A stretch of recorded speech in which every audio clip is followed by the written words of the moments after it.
தமிழ் பால் பொருட்களை தமிழகம் முழுவதும் விநியோகம் செய்ய விநியோகஸ்தர்கள் தேவை. விநியோகஸ்தராக இருக்க செக்யூரிட்டி டெபாசிட் தேவையில்லை. உணவுப் பொருட்களின் விநியோகஸ்தராக இருக்க வேண்டும். பாண்டு சாருக்கு வந்து என் மகன் இப்படிதான்ப்பா வரணும் அப்படின்னு ஆசை இருந்ததா? நிறைய பேராசையே இருந்திருக்குன்னு சொல்லுவேன். ஸோ அவர் வந்து உங்களுக்கு பின்டோ அவர்களுக்கு என்ன சம்பாரிச்சு கொடுத்துருக்கிறார்? ஓகே, இப்போ வந்து நம்ம இண்டஸ்ட்ரியில வந்து அப்பாவுக்கு வந்து ரொம்ப க்ளோஸான ஃப்ரெண்ட்ஸ்னா யாரு அதிகமா? ஆக்சுவலாக வந்து நான் 2 பேர் சொல்லணும்னு ஆசைப்பட்றேன்.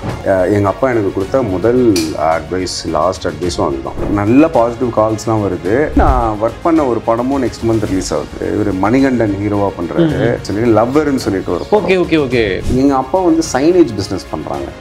ரீசெண்டாக இஸ்ரோக்கெலாம் சப்ளை பண்ணோம், சேட்டலைட் சென்டர் பெங்களூரில். இது வந்து பெரிய பிளெஸ்ஸிங்கு. இவங்களை வந்து 2013 நாங்கள் பார்க்க போயிருந்தோம் ஒரு வீட்டு ஃபங்க்ஷனுக்காக. அப்பா கூப்பிட்டு போயிருந்தாங்க, உட்கார வச்சாங்க, ஒருத்தவங்களையும் நிற்க வச்சுட்டு என்ன பண்ணுறீங்கலாம் பேசினாங்க. So sweet. கில்லி ஷூட்டிங் போயிருக்கேன், விஜய் சாரை பார்த்துருக்கேன்.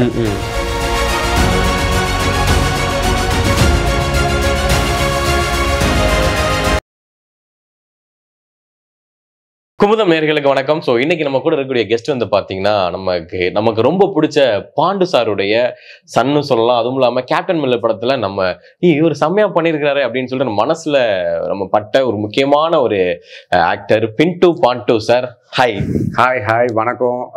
குமுதம் ரசிகர்களுக்கு என்னுடைய வணக்கங்கள். என் பேர் பின்டோ பாண்டு. எப்படி இருக்கீங்க? நல்லா இருக்கீங்களாண்ணா? நல்லா இருக்கேன், ஹாப்பியா இருக்கேன். அப்பா பாண்டு சார் வந்து எல்லாருக்குமே தெரியும், எல்லாருக்குமே பிடிக்கும் அப்படின்னு சொல்லலாம். ஸோ அவர் வந்து உங்களுக்கு பின்டோ அவர்களுக்கு என்ன சம்பாரிச்சு கொடுத்துருக்கிறாரு? நல்ல பேர் சம்பாரிச்சு கொடுத்துருக்காங்க, அருமையான பேர். நான் எங்க போனாலும் ரைட் ஃப்ரம் த ப்ரொடக்ஷன் பர்சன்ல இருந்து எல்லாரும் அவ்வளோ அன்பு காமிப்பாங்க அப்பா பையன் சொல்லும் போது. ஸோ அவ்வளோ பேருக்கிட்டையும் அவ்வளோ நல்லா இருந்திருக்காங்க. அதுதான் மிகப்பெரிய பேருன்னு நான் நினைக்கிறேன். ஓகே, ஸோ அந்த பேரை தாண்டி இப்போ வந்து ஒவ்வொரு இப்போ ஆர்டிஸ்டோட பையன் அப்படின்னாலே ரீச் ஆளா இருக்கட்டும், ஸோ அதுக்கு கீழே இருக்கிறவங்களா இருக்கட்டும், அவங்களுக்கு வந்து இந்த ஃபினான்சியல் அப்படின்றது ரொம்ப முக்கியமானதா இருக்கும். ஸோ அதை வந்து எந்த அளவுக்கு அப்பா வந்து உங்களுக்கு வந்து ஏற்படுத்தி கொடுத்துருக்காரு? சூப்பராக பண்ணி கொடுத்துருக்காங்க. I am very happy. அவங்க எனக்காக வந்து என்னெல்லாம் பண்ணியிருக்காங்களோ ஃபினான்ஷியலாக, இல்லாட்டி எப்படி இவ்வளோ வருஷம் இருக்க முடியும்? ஸோ அதான் ஜாலியாக இருந்திருக்கேன் ஆக்சுவலாக சொல்லணும்னா, only because of him. Okay, ஏன்னா நான் அவ்வளோ ஸ்பேஸ் எடுக்கும் போது எங்கள் அப்பா உங்களுக்கு தெரியும்னு நினைக்கிறேன், ஒரு 500 படம் மேலே பண்ணிட்டாங்க. நான்லாம் வீட்டில் அவங்கள பார்த்ததே கிடையாது. அவ்வளோ ஷூட்டிங் ஒரு வருஷத்துலலாம் வந்து கிட்டத்தட்ட ஒரு 18 படம் 20 படம்லாம் ரிலீஸ் ஆயிருக்கு. நான்லாம் அதெல்லாம் கவுண்ட் பண்ணியிருக்கேன். அண்ட் அவங்க கூட ஷூட்டிங்லாம் போவேன். ரைட் ஃப்ரம் உள்ளே தேலித்தா ஷூட்டிங் போயிருக்கேன். ஐயோ வேற லெவல், எவ்வளவு லெஜெண்ட்ஸ். அப்பெல்லாம் கேரவேன் கிடையாது, எல்லாம் வெளில வந்து சீட் ஆட்டிட்டு இருப்பாங்க. அதெல்லாம் சின்ன வயசுல பாத்திருக்கேன், ரம்பாவை பாத்திருக்கேன் சின்ன வயசுல. சோ அந்த மாதிரி. அப்புறம் கவுண்டமணி செந்தில் சாரை பார்த்தேன். அவங்களோட டைமிங் வந்து நேர்ல எல்லாம் பாத்திருக்கேன். ஸோ அது ஒரு 10 நாள் நீங்கள் சென்ட்ரல் ஜெயில்னு ஒன்று ஏவிஎம்ல. ஸோ அப்போ எனக்கு ஹாலிடேஸ் டைம். ஸோ அது ஃபுல்லாக ட்ராவல் பண்ணேன். கில்லி ஷூட்டிங் போயிருக்கேன், விஜய் சாரை பார்த்துருக்கேன், அஜித் சாரை வந்து சிட்டிசன்ல பார்த்துருக்கேன் ஷூட்டிங் கேம்பகோலான ஒரு ஃபேக்ட்ரியில அந்த ஓல்டு கெட்டப்ல. ஸோ இது எல்லாமே அப்பானால தானே. ஸோ ஐ வுட் சே இது வந்து ஃபினான்ஷியல் தாண்டின ஒரு விஷயம்னு நினைக்கிறேன். அதுவும் சூப்பராக பண்ணி கொடுத்தாங்க. ஸோ இதுவும் I think as an actor எனக்கு நல்ல எக்ஸ்போஷர் கொடுத்துருக்காங்க. உங்களுக்கு அப்பவே வந்து இதுதான்டா சினிமா பார்த்துக்கூடா அப்படின்றத கற்றுக் கொடுத்துருக்காங்க. ஆனா மிச்சப்படி எனக்கு நடிப்புல நீ இப்படி பண்ணணும், நீ இந்த மாதிரி ஒரு ஆக்டரா வரணும் அப்படிதான் சொன்னதே கிடையாது. ஸோ ஏன்னா நான் வந்து சம்பந்தமே இல்லாத ஒரு ரூட்ல தானே போயிட்டு இருக்கேன். என் படங்கள்லாம் பாத்தீங்கன்னா வந்து காமெடி எல்லாம் பெருசா இருக்காது, ரொம்ப இன்டென்ஸா அந்த மாதிரிலாம் பண்ணியிருக்கேன். பட் காமெடியும் பண்ணணும் டெஃபினட்டா அப்பாக்காகவே. So I feel he gave that space to me which I needed a lot. அப்பா நடிச்ச சில படங்களுடைய பிக்சர்ஸ் வந்து நான் காமிக்கிறேன். ஸோ அதுல இருக்கக்கூடிய அந்த எக்ஸ்பீரியன்ஸ், இல்லைன்னா அந்த படம் என்ன படம்னு ஃபர்ஸ்ட் சொல்லுங்க. ஓ சமசீன் இல்லை அது. எஸ், ஸோ இது என்ன படம்? இது வந்து போக்கிரி. வாய் மட்டும்தான் வேலை செய்யுது, மிச்சதெல்லாம் அப்படியே இருக்கு அப்படின்ற அந்த ஃபேமஸ் டைலாகு. அண்ட் அப்பா வந்து ஃபுல்லா ஐ திங்க் இது மோஸ்டா டைலாகோட பர்ஃபார்மன்ஸ் தான் பண்ணிருப்பாங்க அப்படின்னு தான் பண்ணுவாங்க. அதான் ஏன்னா எப்படிப்பா அந்த டைமிங்லாம் பிடிக்கிறீங்க. அண்ட் அது வந்து எக்ஸ்பீரியன்ஸா பாத்தீங்கன்னா ஐ திங்க் அப்பாவோட ஃபர்ஸ்ட் நாள் ஷூட்டுன்னு நினைக்கிறேன். அது இந்த கேரக்டரே வந்து தெலுங்கு படத்துல, இது தெலுங்கு படம் ரீமேக் இல்லையா போக்கிரி, அது இல்லை. ஸோ பிரபுதேவா அண்ணனுக்கு அப்பா இருக்கணும் இந்த படத்தில் அப்படின்னு சொல்லிட்டு he develop this character. Hand extended இன்னொரு சீன்ல பைப்லாம் வச்சு இது பண்ணுவாங்க. அதெல்லாம் முதல்ல இல்லை, வெறும் லிஃப்ட் சீன் ஒண்டி தான் இருந்துச்சு. அந்த கேரக்டரை டெவலப் பண்ணாங்க. அண்ட் அப்பா இன்னொரு சீனுக்கு போடணும்னு ஆசைப்பட்டாரு. அது எப்பவுமே மீட் பண்ண சொல்ல, நீங்க வேற படம் ஷூட்டிங் போயிட்டீங்க, இல்லாட்டி அந்த சீன் வச்சிருப்பேன் அந்த சீனையே சொல்லுவாரு. லைக் இப்போ வடிவேலு வந்துட்டு கொண்ட அந்த இது போட்டுதுன்னா அப்பா தான் கண்டுபிடிக்கிற மாதிரி ஒரு சீனு அப்படின்லாம் சொல்லியிருக்காரு. அந்த சீன் ஞாபகம் இல்லை, பட் இவ்வளோ இருக்கு அந்த சீன்ல. And one of the best காமெடியா நல்லா ஒர்க் ஆச்சு. எனக்கு ரொம்ப முடியும். ஸோ நெக்ஸ்ட் வந்து பாத்தீங்கன்னா இது மீசைய ஷேவ் பண்ணுங்க அப்படின்னு சொல்லிட்டு நெருப்பு மாதிரி இருந்தா சார், மூஞ்சில பவுடர் போடுங்க அப்படின்னு. ஸோயா அது இப்போ வரைக்கும் அதான் சொன்னேன், மில்லர்ல கூட இது வச்சு ஒரு மீம் பார்த்தேன். So proud and happy. Okay. Oh wow. இது வந்து அப்பாவும் தளபதியும் வந்து if I'm not wrong Coimbatore Mappillai. Correct correct எக்ஸாக்ட்டா. அதோட ப்ரிவியூ ஷோலாம் போயிருக்கேன் நான். I really like that movie also. இதுல வந்து தளபதியும் கவுண்டமணி அண்ணனும் இருப்பாங்க. செம்ம காமெடியா இருக்கும், ஃபன்னா இருக்கும். அப்பாவோட ரோலும் நல்லா இருக்கும் அதுல. ஓகே. அப்பா வந்து இப்ப விஜய் சார் கூட நிறைய படங்கள் வந்து பண்ணிருக்கிறாரு. கண்டிப்பா. சோ வீட்டுல வந்து சொல்லிருக்காரா இந்த விஜய் சாரை பத்தி ஏதாவது? ஆமா சொல்லுவாங்க, ரொம்ப ஃபோக்கஸ்டா இருப்பாரு, ரொம்ப சைலண்டா இருப்பாரு, ஆனா ஆக்ஷன் ஒன்னு பர்ஃபார்மன்ஸ்ல தெறிக்க விடுவாரு அப்படின்னு சொல்லியிருக்காங்க. நானும் பார்த்திருக்கேன் அப்பாவோட ஷூட்டிங். இந்த கில்லிலாம் போயிருக்கேன். கில்லி பார்த்தேன். எந்த சீன் பாத்திருக்கீங்க? நான் ஆக்சுவலா வந்து கிளைமேக்ஸ் பார்த்தேன். கிளைமேக்ஸ் அந்த கபடி ஸ்டேடியம் நடக்கும் இல்லையா, அந்த ஃபுல் ஒரு 10 days வந்து டே நைட் நடந்துச்சு. அந்த ஃபுல்லா ஹைதராபாத்ல தான் இருந்துச்சு அது. ஸோ ஹைதராபாத் அப்பாவோட போயிட்டு ஃபுல் நைட் ஷூட்ல பார்ட்டிசிபேட் பண்ணேன். Amazing experience. அப்போ வந்து ஒரு ஜிம் ரூம் இருந்துச்சு. அந்த ஜிம் ரூம்ல தான் எல்லா ஆர்டிஸ்டும் உட்காந்துட்டு இருந்தாங்க. இஃப் ஐம் நாட் ராங் அப்பவும் கேரவேன் இருந்த மாதிரி ஞாபகம் இல்லை. ஸோ ஜிம் ரூம் தான் த்ரிஷா வருவாங்க, அப்பா இருப்பாங்க, பொன்னம்பலம் இருப்பாரு, ஆஷிஷ் வித்யார்த்தி இருப்பாங்க. ஸோ எல்லாருமே வந்து உட்காந்து அப்ப நான் விஜய் சார் வந்து நேர்ல பார்த்து வேற லெவல்ல இருந்துச்சு. அப்படியே சைலண்டா இருந்தாரு, அவர் பாட்ட ஒரு இடத்துல உட்காந்துட்டு. ஐ திங்க் டின்னர் டைம்லாம் கூட அங்கதான் ஸ்பெண்ட் பண்ணணும்னு நினைக்கிறேன். ஸோ செம்மையா இருந்துச்சு. பார்க்காமலே காதலா இதெல்லாம் நடக்கிற காரியமா அப்படின்னு. ஐ really like the movie it's. தலையோட அதுக்கு முன்னாடியே வான்மதி எல்லாம் பண்ணியிருந்தாங்க, ஆசை பண்ணாங்க இந்த படம். அப்புறம் கண்டினியூஸா நிறைய படம் பண்ணாங்க. அவரோட சிட்டிசன் வந்து விஜய் சாரோட அஜித் சாரோட நிறைய படம் பண்ணிருக்காரு நினைக்கிறேன்.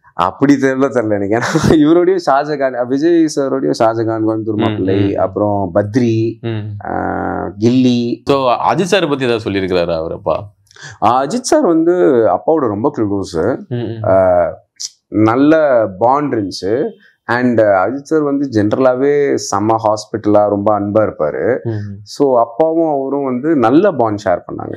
I think very close. இது வந்து பெரிய பிளெஸிங்கு. இவங்களை வந்து 2013 நாங்கள் பார்க்க போயிருந்தோம் ஒரு வீட்டு ஃபங்க்ஷனுக்காக. அப்பா கூப்பிட்டு போயிருந்தாங்க. வேற லெவலுங்க. செக்ரட்டேரியட்ல தான் பார்த்தோம். ஒரு டைம் சொல்லியிருந்தாங்க. அந்த டைம்ல இருந்து ஒரு 5 minutesக்குள்ள நாங்க அவங்கள மீட் பண்ணோம். நான் தான் சொன்னேன், என்ன சிஎம் இவ்வளோ பிஸி, எவ்வளோ வேலை, நீங்க நம்ப மாட்டீங்க, பொறுமையா இருந்தாங்க, உட்கார வச்சாங்க, ஒருத்தவங்களையும் நிக்க வச்சுட்டு என்ன பண்றீங்கலாம் பேசினாங்க. So sweet. சேடா வந்து அது நடந்து ஒரு ஐ திங்க் 3 yearsல அவங்க இறந்துட்டாங்க. பட் எனக்கு ஒரு பெரிய பிளெஸிங்கா இருந்துச்சு. அட்லீஸ்ட் நான் ஒரு வாட்டி நேர்ல பார்த்து அப் க்ளோஸா வேற லெவல். அதுவும் இல்லாம அப்பா ஒரு ஆர்டிஸ்ட் அப்படின்றத தாண்டி வந்து ஒரு பிளாக், ஒரு கொடிக்கு அவர் தான் வந்து பண்ணி கொடுத்திருக்கிறாரு. ஏடிஎம்கே கொடிக்கு அவர் தான் பண்ணி கொடுத்திருக்காரு. ஸோ அதெல்லாம் எப்படி நடந்தது? அதெல்லாம் அப்பா சொல்லுவாங்க. அதெல்லாம் கேட்கும் போதே யோசிப்போம், இதெல்லாம் வந்து லைக் பயங்கரமா இருக்கு, அவ்வளவு இன்ஸ்பைரிங்கா இருக்கு கேட்க அப்படின்னு. ஐ திங்க் முழுக்க எம்ஜிஆர் ஐயானாலதான் வந்து அப்பாவுக்கு அந்த வாய்ப்பு கிடைச்சிருச்சுன்னு நான் நினைக்கிறேன். அது பண்றது ஏன்னா அவங்க ஒரு பாண்ட் ஷேர் பண்ணிட்டு இருக்காங்க ஆல்ரெடி. சோ அதை வச்சு இதுல கூப்பிடும் போது அது ஒர்க் ஆயிருக்கு. ஓகே. சோ கேப்டன் மில்லர் பார்க்கும் போதே எங்களுக்கு வந்து இந்த கேரக்டர் ரொம்ப பிடிச்சிருக்குடா, யார் அந்த மனுஷன் அப்படின்னு சொல்லிட்டு தேடி பார்த்ததுக்கு அப்புறம் தான் பின்ட்டு பாண்டு சார்ல இவரு அப்படின்னு சொல்லிட்டு நாங்க வந்து தேடி பார்த்தோம். சோ எப்படி இருக்கு அந்த எக்ஸ்பீரியன்ஸ் நடந்ததுலாம்? ஃபர்ஸ்ட் இது ஆக்சுவலா வந்து இந்த படம் எப்படி கிடைச்சிச்சுன்னு சொல்லிடுறேன். நான் சாணி காகிதம் படம் வந்து அமேசான் பிரைம்ல பார்த்துட்டு இவர் கூட கண்டிப்பா ஒர்க் பண்ணணும்னு அவர் நம்பரை வாங்கி மெசேஜ் பண்ணேன். அதுக்கப்புறம் வந்து அதான் நம்ப முடியாத மாதிரி தான் இருந்துச்சு. அடுத்த நாள் வந்து அவரு ரிப்ளை பண்ணாரு, நீங்க டேப் பண்ணுங்க அப்படின்னாரு. ஸோ போய் ஒரு கேரக்டர் டேப் பண்ணேன். அடுத்த நாள் ஒருத்தர் ஃபோன் பண்ணி பேசி போனேன் சத்யஜோதி ஆஃபீஸு. அதுக்கு அடுத்த நாள் வந்து நீங்க செலக்டடுனாங்க. ம். அதுக்கு அடுத்த நாள் கூப்பிட்டு இந்த கேரக்டரோட ஆர்க்கை வந்து எனக்கு எக்ஸ்பிளைன் பண்ணாரு சார். ஓகே. ஸோ அப்படியே வந்து அக்ரிமெண்ட் சைன் பண்ணேன். சத்யஜோதி தியாகராஜன் சார் கிட்ட வந்து ஃபர்ஸ்ட் பேமெண்ட் வாங்கினேன். ஸோ பெரிய பிளெஸிங்காக தான் இருந்துச்சு அண்ட் நல்ல டிராவல். ஸோ இந்த படத்துக்காக நீங்க இந்த பிசிக்லாம் வந்து உடம்பு கொண்டு வந்தீங்களா இல்ல ஆட்டோமேட்டிக்கா?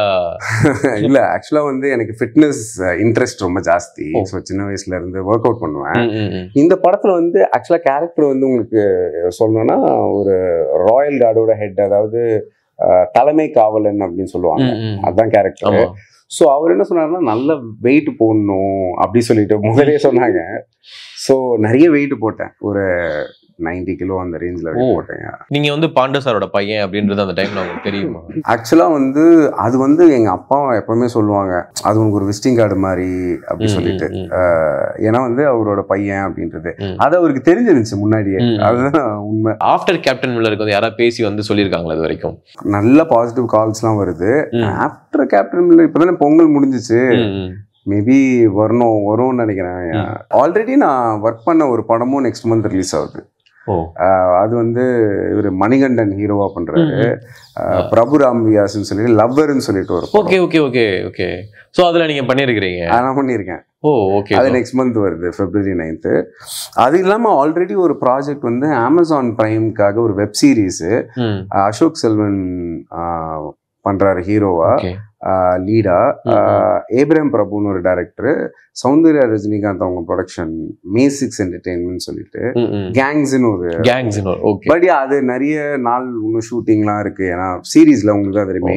ஸோ உங்களை வந்து நாங்கள் வந்து நெக்ஸ்ட் லவ்வர் படத்துல இன்னொரு மறுபடியும் பின்டவர்களை பார்க்கலாம். கண்டிப்பா பாருங்க ப்ளீஸ். ஸோ இன்னொன்று வந்து பார்த்தீங்கன்னா, இப்போ நமக்கு வந்து எல்லாருக்கும் ஒரு மோட்டிவேஷன் அப்படின்றது ஆக்டிங்கில் முக்கியம் அப்படின்னு சொல்லுவாங்க. நீங்கள் உங்களுடைய ஒரு சோரியல் பார்த்தோம் 8 வருஷத்துக்கு முன்னாடி பண்ண சோரியல். ஸோ அதில் வந்து பார்த்தீங்கன்னா உங்களுடைய பெர்ஃபார்மன்ஸ் வேர்சடைலான ஒரு பெர்ஃபார்மன்ஸ் பார்த்தேன். நிறைய வித்தியாசமான ஆக்டிங் வந்து ட்ரை பண்ணியிருக்கிறீங்க. பட் இருந்தாலும் இத்தனை ஒரு காலங்களில் உங்களை வந்து நிறைய ஸ்க்ரீனில் பார்க்க முடியல அப்படின்ற ஒரு கேள்வி கேட்கணும்னு எனக்கு தோணுச்சு. அது ஏன்? நீங்கள் சொல்கிறது ரொம்ப கரெக்டு. அந்த சோரியல் வந்து நாலு இயக்குனருக்காக என் ஃப்ரெண்டு சோம் சாய்நாதன் சொல்லிட்டு அவர் பண்ணார். ஸோ அப்போ தான் அவங்க கூட ஒர்க் பண்ணும்போது ஒரு ஆர்டிஸ்டாக எவ்வளவு பண்ணணும், எவ்வளவு இன்வால்வ்டாக இருக்கணும், அதாவது உன்னை பற்றி மட்டும் நினைக்கக்கூடாது, படமாக அது நல்லா வரணும் அப்படின்ற ஒரு விஷயம்லாம் அங்கதான் கத்துக்கிட்டேன். செல்ஃப் லேர்னிங் மாதிரி தான் இருந்துச்சு. ஸோ அது பண்ணிட்டு ஏன் இவ்வளவு கேப்னு கேட்டீங்க இல்லையா, அது ஏன்னா வந்து நான் அவ்வளோவா ட்ரை பண்ணலன்னு தான் நினைக்கிறேன். ஏன்னா நான் தான் சொல்றேன்ல, திரும்பவும் சொல்றேன், நான் அவ்வளோ ஆடிஷன் பண்ணல. நான் பண்ண வரைக்கும் ரொம்ப கம்மி தான் சொல்லுவேன். மேபி இப்போதான் அந்த இது, அது வரைக்கும் அந்த ஊற வச்சிட்டு இருந்தாங்க அப்படின்னு சொல்லுவாங்களா, ஊறுகாய் அந்த மாதிரி இருந்திருக்கேன் போல. மேபி அந்த ஸ்பேஸ் தேவைப்படுதுன்னு நினைக்கிறேன். ஒரு ஆர்டிஸ்ட்க்கு ஒரு மாதிரி அந்த மாதிரி சொல்லுவாங்க. பட் இனிமே ஸ்பேஸ் இல்லாம நிறைய படம் பண்ணணும்னு ஆசைப்படுறேன். பாண்டு சார் வந்து ஒரு 500 படங்களுக்கு மேல வந்து பண்ணியிருக்கிறாரு. ஸோ அவர்கிட்ட இருந்து நீங்க கத்துக்கிட்ட ஒரு விஷயம் அப்படின்னா என்ன கத்துக்கிட்டீங்க? நிறைய விஷயம் கத்துக்கிட்டேன். மெயினா சொல்லணும்னா வந்து டைமிங். இப்போ ஒரு ஷூட்டிங் ஒரு டைமுக்கு கூப்பிட்டாங்கன்னா அந்த டைமுக்கு போகணுன்றது வந்து எங்கள் அப்பா எனக்கு கொடுத்த முதல் அட்வைஸ், லாஸ்ட் அட்வைஸும் அதுதான். லைக் மேஜராக சொன்னது வந்து அதுதான் ரொம்ப இம்பார்ட்டண்ட்டாக சொன்னாங்க. நான் கற்றுக்கிட்டது பார்த்தீங்கன்னா வந்து அவங்களோட இன்வால்வ்மெண்ட், மெனக்கெட்டு வந்துட்டு இந்த நான் வந்துட்டு அவங்களோட இம்ப்ரவைசேஷன் தானே. ஸோ அது டைலாக்ல எங்கெங்கெல்லாம் போடலாம், எப்படிலாம் அதை கொண்டு போகலாம், ரீச் பண்ணணும் அப்படின்னு சொல்லிட்டு ஃபுல் டெடிகேஷன் 100%. அவங்க பண்ண இதில் 100% பண்ணுவாங்க. அவர் ரியாலிட்டியில எப்படி வீட்டில் இந்த மாதிரி பாடி லாங்குவேஜ் எல்லாம் பண்ணுவாரா இல்லை படத்துக்காக பண்ணதா? முழுக்க முழுக்க படத்துக்காக பண்ணது. நீங்க ரியல்லாம் எங்க அப்பா பார்த்தீங்கன்னா டெரரா இருப்பாங்க. டெரரு, வேற லெவல் டெரரு. நாங்கெல்லாம் பயப்படுவோம் சின்ன வயசுலலாம். நான் அண்ணன்லாம் வந்துட்டு அப்பாவை பார்த்து பயப்படுவோம். அம்மா வந்து அடிச்சா கூட தாங்கிடலாம், ஆனா அப்பா முறைச்சா அப்படியே கண்ணெல்லாம் கலங்கிடும். நிறைய அந்த காமெடி ஆக்டர்ஸ் ஃபுல்லாமே வந்து டெரர் பீஸா தான் இருக்காங்க நம்ம பார்த்ததுல. டெஃபினட்டா. சோ அந்த அளவுக்கு நீங்க பயப்படுற அளவுக்கு ஏதாவது நடந்திருக்கா? அப்படி ஆயிருக்குங்க. என்ன இது எல்லாமே. ஆமா, அடிலாம் பயங்கரமா. ஆக்சுவலா பார்த்தா வந்து அண்ணனுங்களோட என் மேல ஒரு அன்பா இருந்தாங்க சொல்லணும். ஆக்சுவலா ஒரு சாஃப்ட் கார்னர் இருந்துச்சு, அதெல்லாம் இருந்துச்சு. பட் பயம்ன்றது எல்லாருக்கும் ஈக்குவல் தான். அன்பு இருந்தா அடி நிறைய விழுல இல்ல. ஓகே, இப்போ வந்து நம்ம இண்டஸ்ட்ரியில வந்து அப்பாவுக்கு வந்து ரொம்ப க்ளோஸான ஃப்ரெண்ட்ஸ்னா யாரு அதிகமா? ஆக்சுவலா வந்து நான் 2 பேர் சொல்லணும்னு ஆசைப்படுறேன். ஒண்ணு வந்து நிழகல் ரவின்னு சொல்லிட்டு அப்பாவோட பெரிய டிராவல், இப்போ வரைக்கும் நான் பேசுற ஒரு அண்ணன். எதுனாலும் நான் அவர்கிட்ட சொல்லுவேன், அப்பாவுக்கு அப்புறம் பேசுறது. அப்புறம் வந்து பிரபுதேவா அண்ணன். இன்னமும் நான் பேசுவேன். நான் ஒரு கால் பண்ணி மிஸ் பண்ணா இம்மிடியேட்டா அடிப்பாரு. So sweet, he loves my dad to the core. அந்த அளவுக்கு ஆமா, இருக்கும்போது ரொம்ப க்ளோஸ். அப்பா அடிக்கடி பேசுவாங்க. அது ஸோ அதான் இவங்க 2 பேர் நான் சொல்லுவேன். நான் இன்னும் டச்ல இருக்கேன் இன்னும் கூட பேசுற பர்சன்ஸ். ஓகே. ஸோ இப்போ வந்து ஒரு செலிபிரிட்டி அப்படின்னாலே அவங்களுடைய இறப்பு வந்து பார்த்தீங்கன்னா அதிகமாக நிறைய பேர் வந்து அஞ்சலி செலுத்துற மாதிரி தான் இருக்கும். அன்பார்ச்சுனேட்லி கோவிட்னால அப்பாவுக்கு அது பண்ண முடியாம தான் ஆயிடுச்சு. ஒரு மகனா அந்த டைம்ல உங்களுக்கு எப்படி இருந்துச்சு? ரொம்ப கஷ்டமா இருந்துச்சு. நாட் அதனாலன்ட்டு இல்லை, கொரோனா வந்து ஆக்சுவலாக உண்மையாக சொல்லணும்னா லைக் அதை பற்றி நிறைய பேச்சுக்கள்லாம் போகும்போதெல்லாம் நம்ம வீட்டில் ஒருத்தவங்களுக்கு இப்படி ஆகும்னு நான் நினச்சி கூட பார்க்கல. ஸோ அது ரொம்ப கஷ்டமாக இருந்துச்சு. பட் நீங்கள் கேட்டீங்கல்ல இந்த மரியாதை பண்ண முடியாமல் போச்சு, அது வந்து எனக்கு குறையே இல்லை. ஏன்னா வந்து அப்போ அந்த டைமில் எங்கள் அம்மாவும் ஹாஸ்பிட்டலில் இருந்தாங்க. ஸோ அம்மா பார்க்கவே இல்லை. ஸோ அப்போ நான் எங்கள் அம்மாட்ட சொன்னேன், காலையிலேருந்து என் ஃபோனில் போய் பார்த்தீங்கன்னா அவ்வளோ கால்ஸு கண்டினியூஸாக. ஒருத்தவங்கிட்ட பேசும்போது 10 பேர் பேசுகிறாங்க ஒரு 1 மினிட்குள்ள. நான் சொல்கிறவங்க எல்லாமே இண்டஸ்ட்ரியில் இருக்கிறவங்க. அவ்வளோ அன்பை சேர்த்து வச்சுருக்காங்க. தே ஃபெல் ஸோ பேட், அப்போ வந்து பார்க்க முடியல. இதே தான் எல்லாருமே சொன்னாங்க. பட் அந்த அன்பு வந்து அப்படி இருந்துச்சு to receive. So I was very satisfied. எனக்கு எந்த வித அதில் குறையே எனக்கு தோணவே இல்லை. அவ்வளோ மரியாதை. அண்ட் எல்லாருமே வந்து ட்வீட் பண்ணியிருந்தாங்க அப்பாவோட. லைக் பொலிட்டிக்கலாகவே பீப்புள், ஆல் பீப்புள். ஸோ எனக்கு அதில் எந்த வித குறையும் இல்லை. பட் அப்படி போனது தான் எனக்கு கஷ்டமாக இருந்துச்சு. ஏன்னா ஒரு வீடியோ வந்து நீங்கள் பேசின வீடியோ ஒன்று அந்த டைமில் வந்து வந்துச்சு. ஏன்னா அது பார்க்கும்போது எங்களுக்கே வந்து ரொம்ப ஒரு மாதிரி ரொம்ப கஷ்டமாக இருந்துச்சு. என்னால் பேசவே முடியல. ரொம்ப ரொம்ப நான் க்ளோஸ் வேற அப்பாவோட. நான் அப்பா கிட்ட கூட சொல்லுவேன் எப்பவுமே வந்து வைப்ஸ் கொடுங்கப்பான்னு சொல்லுவேன். உனக்கு கொடுக்காம யாருக்கிட்ட கொடுப்பேன் அப்படிம்பாங்க. ஸோ இப்போ இது வரும்போது ஹாப்பியா இருக்கு. இந்த மாதிரி ஒரு படம் வரும்போது அவங்க வைப்ஸ் தான் அப்படின்னு சொல்லிட்டு சொல்லுவேன் அப்பப்போ. இப்போ வந்து ஒவ்வொரு அப்பாவுக்கும் தான் மகன் இப்படித்தான் வரணும் அப்படின்னு சொல்லிட்டு ஒரு ஆசை இருக்கும். அந்த மாதிரி பின்டோ அவர்களை பாண்டு சாருக்கு வந்து என் மகன் இப்படிதான்ப்பா வரணும் அப்படின்னு ஆசை இருந்ததா? ஆமாங்க, கண்டிப்பா இருக்கும்ல. நல்ல பெருசா வரணும் அப்படின்லாம் ஆசைப்படுவாங்க. ஆமா. என்ன மாதிரியான ஆசை இருந்துச்சு அவருக்கு? நிறைய பேராசையே இருந்திருக்குன்னு சொல்லுங்க. இல்லைங்க, இது எப்படி சொல்றது, நல்ல பெரிய அவங்கவுங்களுக்கு அவங்கவுங்க பையன் வந்து இப்ப ஏன்னா என்னோட பையனை வந்து நான் பெரிய இன்ஜினியர் ஆக்கும் அப்படின்ற மாதிரி தானே யோசிப்போம். ஆமா, அந்த மாதிரிதான் இப்போ நடந்த விஷயமே அவங்களோட ஆசைன்னு கூட சொல்லியிருக்காங்க. ஒரு பெரிய படத்துல நல்லா ஒர்க் பண்ணணுன்ட்டு. இன்ஃபேக்ட் எங்கள் அப்பாவுக்கு வந்து இந்த மாதிரி ஆக்ஷன் படம்லாம் ரொம்ப பிடிக்கும். இவன் வந்து காமெடியன்னா பார்க்குறது எல்லாமே இந்த மாதிரி வெஸ்டர்னு, கவுபாய், கன்ஷூட்டு அதான் பார்ப்பாங்க. இப்போ வந்து ஒவ்வொரு ஆக்டருக்கும் ஒவ்வொரு ஆசை இருக்கும். எனக்கு வந்து இந்த டைப் ஆஃப் ரோல் தாங்க பண்ணணும், அது ஒரு ஆசையாக இருக்கும். இப்போ வர ரோல் பண்ணுறது ஓகே தான், பட் இப்படி எனக்கு பண்ணால் என்ன வந்து இப்படி தான் போர்ட்ரேட் பண்ணணும் ஆசை இருக்குன்னு சொல்லுவாங்கல்ல, அந்த மாதிரி உங்களுக்கு என்ன ஆசை இருக்கு? அது ஆக்சுவலாக வந்து எனக்கு வந்து சம் ஃபைட்டிங் ரிலேட்டட் ஸ்கிரிப்ட் பாட்டி ஏற்ற மாதிரி அடிச்சு, ஆமா, ராக்கி, ராம்போ அந்த ரேஞ்ச் எல்லாம் இமேஜின் பண்ணியிருக்கேன். பெஸ்டா பண்ணணும் அப்படின்னு சொல்லிட்டு ஆல் எக்ஸ்ப்ளோர் பண்ணணும்னு ஆசைப்படுறேன். எல்லா கேரக்டர்ஸுமே எல்லா கேரக்டரும் ட்ரை பண்ணும், அட்டெண்ட் பண்ணும் அப்படின்னு சொல்லிட்டு. டிஃபரெண்ட் இருக்குல்ல, அதான ஆர்டிஸ்டோட பெரிய அட்வான்டேஜ். ஸோ அந்த மாதிரி அண்ட் ஒன்னொன்னுக்கும் ஒரு வேரியேஷனோட பண்ணணும்னு ஆசைப்படுறேன். ஸோ இப்போ சினிமா தாண்டி வந்து நமக்கு வந்து ஒரு ஜாப் இந்த மாதிரி பிசினஸ்னா என்ன மாதிரியான விஷயங்கள் வந்து பின்டோ பண்ணிக்கிட்டு இருக்கிறாரு? மெயினா சினிமா தான் நம்மளுக்கு. எங்க அப்பா வந்து சைனேஜ் பிசினஸ் பண்றாங்க. ஸோ அது இன்னும் ஓடிட்டு இருக்காது, நான் பார்த்துட்டு இருக்கேன். ஸோ சைனேஜ், சைன் போர்ட்ஸ், இந்த நேம் ஆஃப் லெட்டர்மேன் சொல்லி the lettermanscience.com வெப்சைட்லாம் இருக்கு. பாருங்க, அப்பாவோட ஃபேஸ் தான் லோகோலியா இருக்கும். So still we are doing. ரீசெண்டாக இஸ்ரோக்கெலாம் சப்ளை பண்ணோம், சேட்டலைட் சென்டர் பெங்களூர்ல. ஸோ அது சூப்பராக போயிட்டு இருக்கு. ஓகே, உங்க வீட்டில் வந்து எத்தனை பேர் மொத்தம்? எனக்கு ஆக்சுவலா 2 அண்ணங்க இருக்காங்க. ஃபர்ஸ்ட் அண்ணன் பிரபு, அப்புறம் பஞ்சு, மூணாவது நான் பின்டு. அது என்ன பாண்டு சார், அந்த பாண்டு, பின்டு, பஞ்சு, ஸோ அந்த ரைமிங்காக வச்சதா? அது வெரி ட்ரூ, உண்மை. அதுதான் பீல ஆரம்பிச்சு இவ்வளவு முடியணுன்ற பேருங்க ஆசைப்பட்டாங்கப்பா. ஸோ என்ன ஆயிடுச்சு, பிரபு பஞ்சு ஈஸியா போச்சு. மூணாவது நான் ஒரு கேப்புக்கு அப்புறம் பிறந்தேன், ஒரு 5 வருஷம் கேப்பு. அம்மாவுக்கு வந்து ஒரு பொண்ணு வேணும்னு ஆசை. ஸோ பொண்ணு பேரை யோசிச்சு வச்சுட்டாங்க. பியூல பார்த்தா பையன். டக்குன்னு வந்து என்ன சொல்றதுன்னே தெரியல. ஐ திங்க் என் அண்ணன் ஒருத்தர் வந்து பின்டூன்னு எங்கப்பா பீலான்னு சரி அதே வைப்போம் அப்படின்னு வச்சுட்டாங்க. தமிழ் பால் பொருட்களை தமிழகம் முழுவதும் விநியோகம் செய்ய விநியோகஸ்தர்கள் தேவை. விநியோகஸ்தராக இருக்க செக்யூரிட்டி டெபாசிட் தேவையில்லை. உணவுப் பொருட்களின் விநியோகஸ்தராக இருக்க வேண்டும்.